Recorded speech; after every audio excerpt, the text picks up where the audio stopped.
વિદ્યાર્થી મિત્રો, આજે આપણે તટસ્થીકરણની પ્રક્રિયા સમજવાના છે। એસિડ અને બેઝ વચ્ચે રાસાયણિક પ્રક્રિયા કરાવવામાં આવે તો ક્ષાર, પાણી અને ઉષ્મા ઉત્પન્ન થાય છે। આને આપણે તટસ્થીકરણની પ્રક્રિયા કહીએ છીએ। હવે રાસાયણિક સમીકરણ પરથી આપણે સમજીશું તો અહીંયા આગળ આપણી જોડે એસિડ, બેઝ આ બંને વચ્ચે પ્રક્રિયા થશે એટલે ક્ષાર, પાણી અને ઉષ્મા ઉત્પન્ન થશે।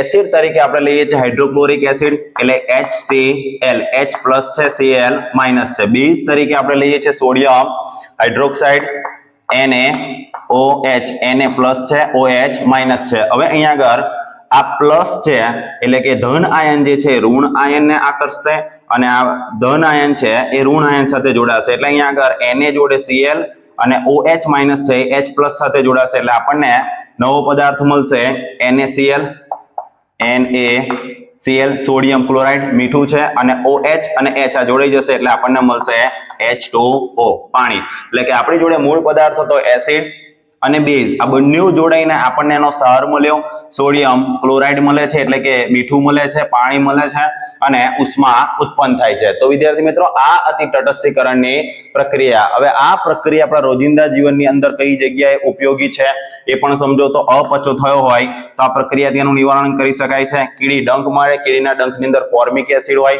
હવે આ કીડી જ્યારે ડંખ મારે ત્યારે પણ આ તટસ્થીકરણની પ્રક્રિયા જે છે એ ઉપયોગી છે। આપણે લોખંડનો કાટ લગાવીને એ જે ફોર્મિક એસિડ જે છે એને દૂર કરી શકીએ છીએ। જમીનની માવજત કરવા માટે જમીનની અંદર એસિડિક જમીન થઈ ગઈ હોય તો બેઝ ઉમેરવામાં આવે, બેઝિક જમીન થઈ ગઈ હોય તો એમાં એસિડિક પદાર્થ ઉમેરવામાં આવે છે। એ જ રીતે કારખાનાનો વેસ્ટ, કારખાનાની અંદર જો એસિડિક પદાર્થ નકામા કચરા તરીકે વધે તો એમાં બેઝ ઉમેર્યા પછી એનો નિકાલ કરવામાં આવે છે અને બેઝિક પદાર્થ વધે તો એમાં એસિડ ઉમેર્યા પછી એનો નિકાલ કરવામાં આવે છે।